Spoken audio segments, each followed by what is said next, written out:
एक भौरा उड़ता हुआ आया और गोपियां कहने लगी, ए भौरे, हमारे पास मत आना, तू जरूर कृष्ण का मित्र है। दूर उद्धव जी खड़े हैं, उद्धव जी को केंद्र में लेकर के उस भौरे से कह रहे हैं, क्यों?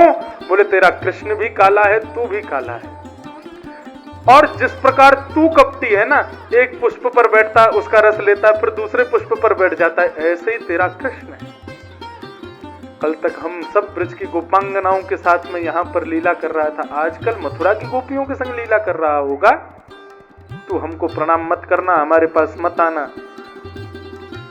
इस प्रकार उस भौरे को सुनाने लगी। दूर खड़े उद्धव जी सब सुन रहे हैं। अरे तेरा मित्र जो कृष्ण है, ये कोई एक जन्म का नहीं, जन्म जन्मों का कपटी है। ब्याह करने आई थी सुरपनखा, उसके नाक कान काट दिए।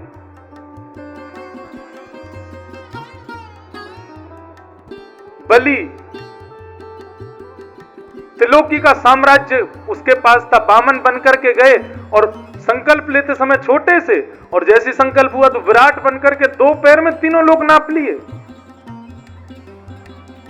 मृगयुरिव कपिंद्रम बिभ्यत लुप्त धर्मा, बेचारा वो बाली सुग्रीव का भाई, उसको छुप करके मार दिया, उस कपिंद्र को, उस बानर को। तेरा मित्र कृष्ण एक जन्म का नहीं, जन्म जन्मों का कपटी है। उद्धव जी महाराज बोले, अरे राम राम, इनको तो सब पता है कि भगवान पहले राम थे, पहले ये थे, मतलब कि इनके भीतर भले ही प्रेम भावना हो भगवान की, लेकिन यदि ये जानती हैं वो भगवान है, तो ये काम से प्रेम नहीं हो सकता।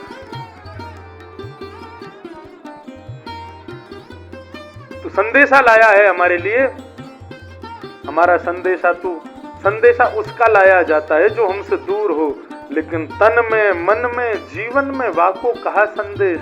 भले ही कृष्ण शरीर से हमारे पास नहीं है, लेकिन हमारे प्रत्येक रोम में कृष्ण विराजमान है। मथुरा कोई दूर नहीं है, यहां से हम सुबह जाके शाम को आ सकती हैं मिलने, लेकिन हमारा प्रेम कहता है तत्सुखे सुखित्वम, जिसमें हमारा प्रेमी सुखी है उसमें हम सुखी। इसको कहते हैं प्रेम। मुझसे प्रेम करो, मुझसे ब्याह करो, नहीं तो नस काट लूंगा, नहीं तो ये कर लूंगा, नहीं तो रेल के आगे कट जाऊंगा, नहीं तो सूली पर। ये कोई प्रेम है? ये जबरदस्ती है। श्री नारद जी महाराज नारद भक्ति सूत्र में कहते हैं प्रेम क्या है? यथा ब्रज गोपिका नाम तत्सुखे सुखित्वम, जिसमें हमारा प्रेमी सुखी उसमें हम सुखी। गोपांगनाओं के इस प्रेम परिचय को सुनकर के ये भी बहुत अद्भुत, मतलब अब क्या कहें, इतना अद्भुत है उद्धव गोपी संवाद। उद्धव जी भगवान से कह गए मैं शाम तक आ जाऊंगा। 6 महीने हो गए उनको ब्रज में। 6 महीने बाद जब बिल्कुल यहां से ऊपर पानी जाने लगा, उद्धव जी महाराज बिना रथ के दौड़ करके गए मथुरा, और मथुरा में भगवान के पास हाथ जाके पकड़ा, बोले चलो मेरे साथ। कहां? चलो ब्रज, यहां नहीं रहना। एक भाव हमारे ब्रज में गाते हैं, उसको कह के हम सीधे रुक्मणी विवाह को चले। उद्धव जी महाराज दौड़ करके गए, भगवान से बोले अभी चलो ब्रज मेरे साथ, नहीं रहना मथुरा में। भगवान बोले उद्धव शांत, क्या हुआ? बोले उन गोपियों की दशा, उन मैया यशोदा की दशा, ब्रज की दशा मुझसे नहीं देखी जा रही, आप चलो मेरे साथ। भगवान बोले नेत्र बंद कर। उद्धव जी ने नेत्र बंद किया, बोला खोल के देख। जैसे ही खोल के देखा तो समस्त ब्रजमंडल की गोपियां, राधा रानी और यशोदा वहीं प्रकट हो गई, और प्रकट होकर के सब मुस्कुरा रही हैं। उद्धव जी महाराज अपने आंसुओं को पहुंचने लगे, बोले प्रभु ये सब क्या हो रहा है? बोले कि तू मेरा अति प्रिय है और आगे की लीला में तेरी सहायता चाहिए। तू ज्ञानी तो बहुत है, लेकिन अभी प्रेम की कमी थी, इसलिए मैंने ब्रज वृंदावन तुझे पढ़ने के लिए भेजा था, ताकि तू प्रेम सीख के आ। ऊधो सूधो है चलो सुन गोपिन के बोल, ज्ञान बजाई डुमडुमी प्रेम बजायो ढोल। श्री उद्धव जी महाराज अत्यंत ज्ञानी थे, लेकिन आज प्रेमी भी हो गए। इस प्रकार से भगवान की लीला चल रही थी। कंस के ससुर जी हैं जरासंध, मगध नरेश यानी बिहार के राजा। उन्होंने मथुरा पर 17 बार चढ़ाई की, भगवान ने 17 बार हरा दिया। मैंने एक दिन कथा में ये कथा सुनाई थी। तब जरासंध ने ब्राह्मणों से पूछा तो ब्राह्मणों ने कहा कि भैया भगवान हमसे बहुत प्रेम करते हैं, हमारी सेना ले चलो। ब्राह्मणों की सेना लेकर के जरासंध गया तो भगवान ने कहा ब्राह्मणों को नहीं मारूंगा। ब्राह्मणों की सेना को ना मारने के लिए भगवान बलराम जी का हाथ पकड़ करके रण छोड़ करके वहां से भाग गए। क्या नाम पड़ा ठाकुर जी का? रणछोड़। द्वारिका पहुंचे। अब द्वारिका कैसे पहुंचे? भगवान ने सोचा कि ब्राह्मणों की सेना इसको तो मारेंगे नहीं, विश्वकर्मा को आदेश किया, सुनो ऐसी नगरी बनाओ, समुद्र के बीचों बीच बनाओ, स्वर्ण की बनाओ, और ऐसी कोई लीला करो कि मथुरा के लोग सो में मथुरा में उठे तो पहुंच जाएं सीधे द्वारिका, उस नगरी में पहुंच जाएं। अब मथुरा के लोग सब सोए तो थे मथुरा में, लेकिन जैसे ही उठे तो सबके घर बदल गए, द्वार बदल गए। सब बोलने लगे, चिल्लाने लगे अपने अपने घरों में, हमारे द्वार कहाँ हैं, द्वार कहाँ हैं, द्वारिकम द्वारिकम द्वारिकम, द्वार कहाँ है? तो स्थान का नाम पड़ गया द्वारिका। या फिर दूसरा भाव ये है, द्वारी द्वारिकम ब्रह्म इति द्वारिका, जहां पर प्रत्येक द्वार पर ब्रह्म विराजमान हो उसको द्वारिका कहते हैं। ऐसी द्वारिका में भगवान पहुंचे। अब भगवान के ब्याह की ओर चल रहे हैं बस हम लोग झटपट, लेकिन पहले बड़े भैया का तो ब्याह कर दें। बलराम जी का ब्याह हुआ रेवत राजा की बेटी रेवती से। बड़ी विलक्षण कथा है बलराम जी के ब्याह की। ये रेवत राजा जो थे इनकी बेटी है रेवती, और रेवती का जन्म हुआ था सतयुग में और बलराम जी का जन्म हुआ द्वापर में। मतलब कितनी बड़ी बहू है इनकी, 2 युग बड़ी है।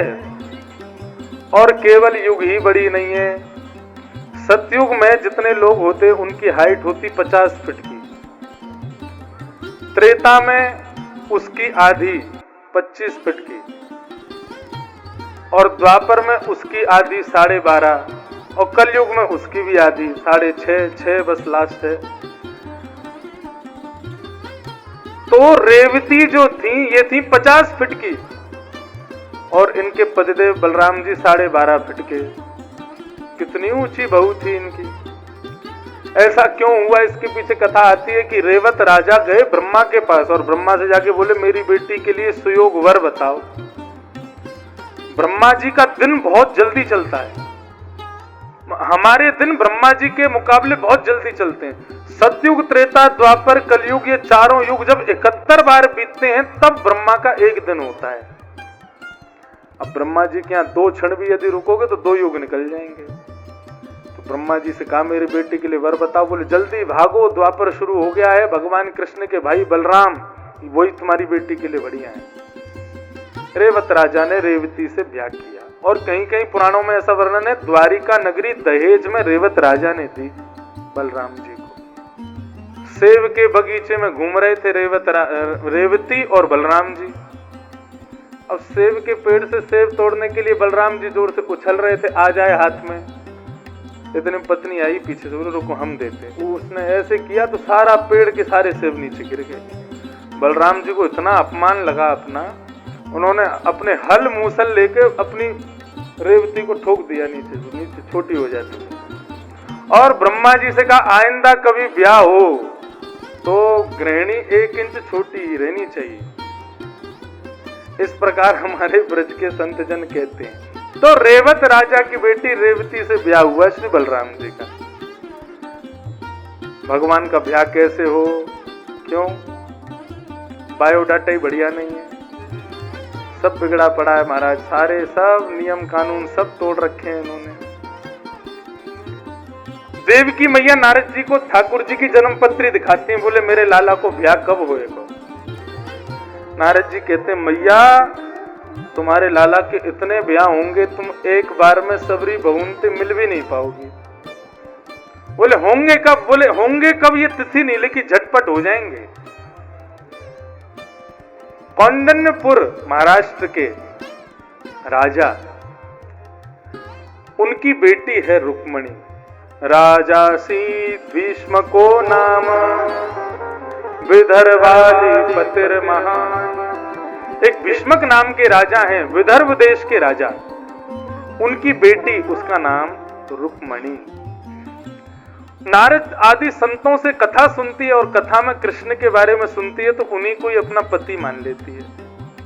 लेकिन रुक्मणी के भाई रुक्मी, इन्होंने शिशुपाल के साथ में रुक्मणी की सगाई कर दी बिना पूछे।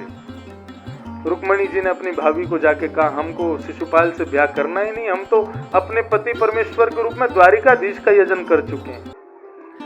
तब इनकी भाभी ने बताया, बोले तुम्हारे द्वारिकाधीश को ब्राह्मण बहुत प्रिय हैं, तुम्हारे द्वारिकाधीश को पता है कि तुम उनसे प्रेम करती हो? बोले नहीं, उनको तो नहीं पता। बोले एक पत्र लिखो और पत्र के माध्यम से उनको बताओ और उनसे कहो कि आके आपको ले जाए यहाँ से। रुक्मणी जी ने पत्र लिखा। पत्र भी साधारण नहीं था, 7 श्लोकों में पत्र लिखा।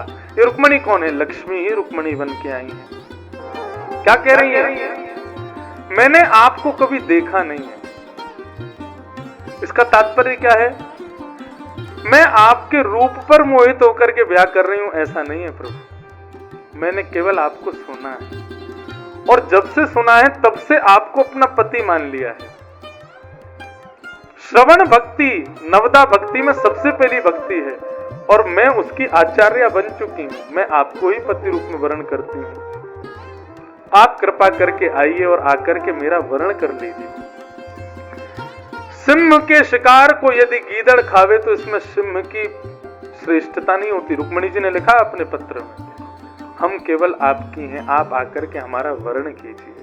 और अंत में ये भी भाव कर दिया कि आप स्वयं नारायण हैं और मैं साक्षात लक्ष्मी हूं और लक्ष्मी का विवाह सिवाय नारायण के और किसी से नहीं हो सकता। पत्र एक ब्राह्मण के द्वारा भिजवा दिया, पहुंचा दो द्वारिका। ब्राह्मण देवता द्वारिका पहुंचे। सुबह सुबह भगवान ध्यानस्थ होकर अपने भक्तों का स्मरण कर रहे थे। इतने में एक ब्राह्मण ने जाके प्रणाम किया। भगवान बोले, क्या लाए हो विप्र देवता? बोले, आपके लिए पत्र है। भगवान बोले, हमारे लिए पत्र? खोल करके जैसे भगवान ने पत्र पढ़ा, उसमें यह भी लिखा था, आपके पास केवल 2 दिन का समय है, आकर के हमको ले जाओ, नहीं तो हमारा ब्याह शिशुपाल से हो जाएगा। भगवान बोले, बहुत कम समय है। तुरंत उस ब्राह्मण को अपने रथ में बिठाया और स्वयं सारथी बने। जैसे ही चाबुक मारा, रथ हवा से बात करने लगा। तीव्र गति से पहुंच गए सीधे कहां? कौंडिन्यपुर, विदर्भ। रुक्मणी जी देवी पूजा के लिए, कात्यायनी पूजा के लिए जा रही है। चारों तरफ असंख्य सैनिक खड़े हैं रक्षा सुरक्षा के लिए और रुक्मणी जी अपने हाथ में श्रीफल लेकर के श्री कात्यायनी की पूजा के लिए जा रही हैं। तभी रुक्मणी जी को वो ब्राह्मण दिख जाता है जिसको भेजा था। रुक्मणी जी पूछते हैं, क्या हुआ? बोले, सब ठीक है, आ गए, पीछे खड़े मंदिर के।